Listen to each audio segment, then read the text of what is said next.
Perkenalkan, nama saya Erinda Maiti Huta Barat.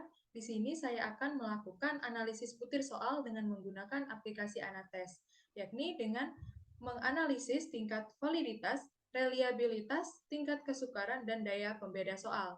Nah, di sini sudah terlihat ada 15 peserta didik dengan jumlah butir soal yang diujikan ada 10 buah soal, dengan jumlah pilihan jawaban ada 5, yaitu A, B, C, D, dan E.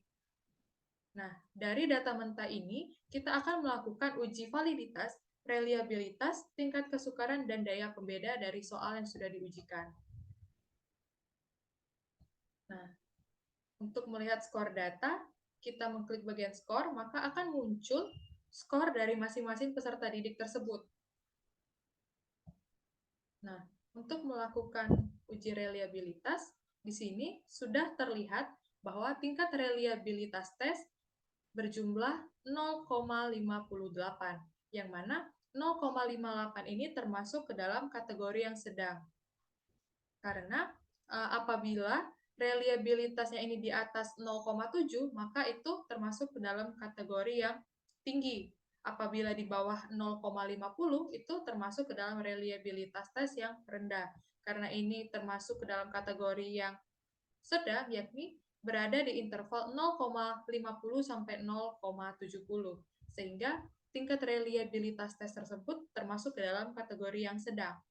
Nah, kemudian di sini terlihat korelasi XY. Korelasi XY ini merupakan tingkat validitas soal, sehingga semakin tinggi tingkat validitas yang dihasilkan dari soal tersebut, maka semakin valid pula soal-soal tes tersebut untuk diujikan. Di sini, dari soal yang sudah dibuat, sebanyak 10 soal tadi, menghasilkan tingkat validitas sebesar 0,41. Selanjutnya, kita akan melakukan uji pada tingkat kesukaran. Nah, di sini sudah terlihat dari ke-10 soal yang diujikan, beserta masing-masing persentase tingkat kesukarannya dan juga kategorinya, tafsirannya ini.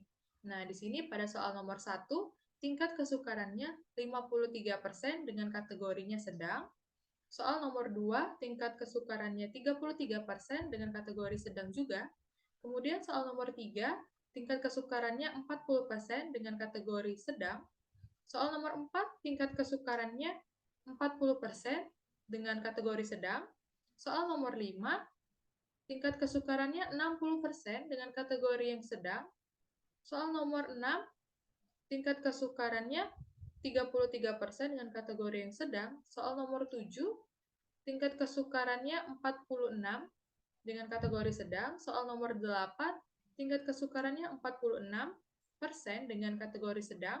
Kemudian soal nomor 9, tingkat kesukarannya 73% dengan kategori mudah. Sedangkan soal yang terakhir, nomor 10, itu tingkat kesukarannya 13%, sehingga termasuk kategori soal dengan sangat sukar. Nah, jadi sini dapat kita simpulkan bahwa semakin kecil tingkat persentase kesukaran, maka tingkat kesukaran soal itu pun akan semakin sukar, semakin sulit.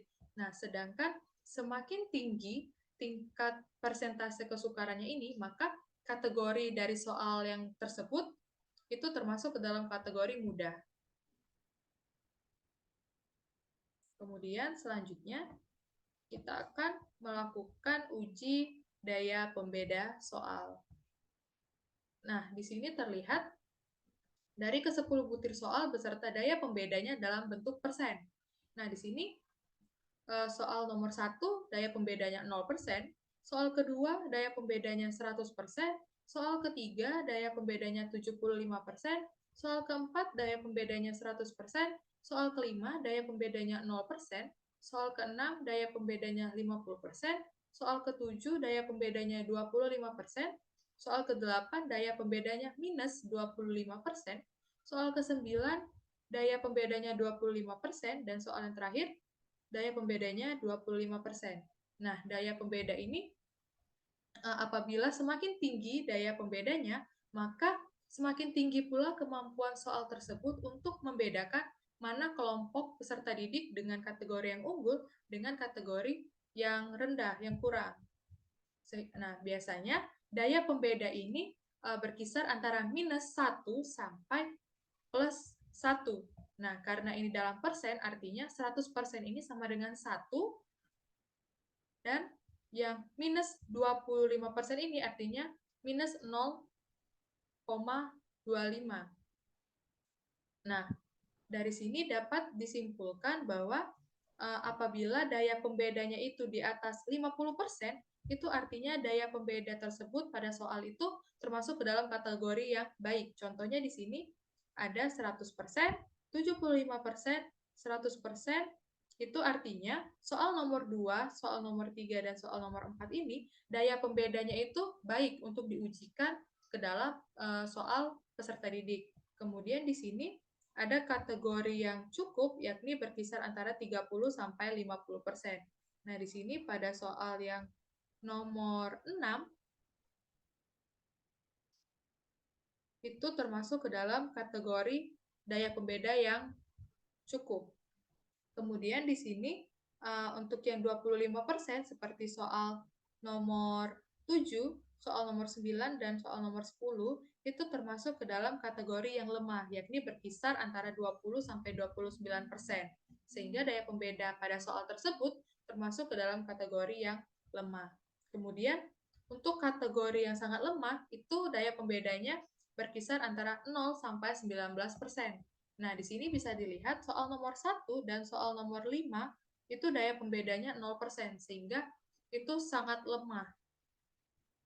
Nah, kemudian dilihat pula pada nomor 8, di sini daya pembedanya negatif, berjumlah minus 25%. Itu artinya soal nomor 8 itu invalid, sehingga harus diganti dengan soal baru. Sehingga daya pembedanya tidak lagi minus. Beserta juga soal nomor 1 dan soal nomor 5, itu soalnya harus diganti karena daya pembeda yang dimiliki soal tersebut sangat-sangat lemah, sehingga harus diganti agar daya pembedanya bisa menjadi kategori yang cukup ataupun kategori yang sangat baik seperti soal-soal yang lainnya. Mungkin sekian penjelasan saya mengenai analisis butir soal mengenai dengan menggunakan aplikasi Anates. Sekian, terima kasih.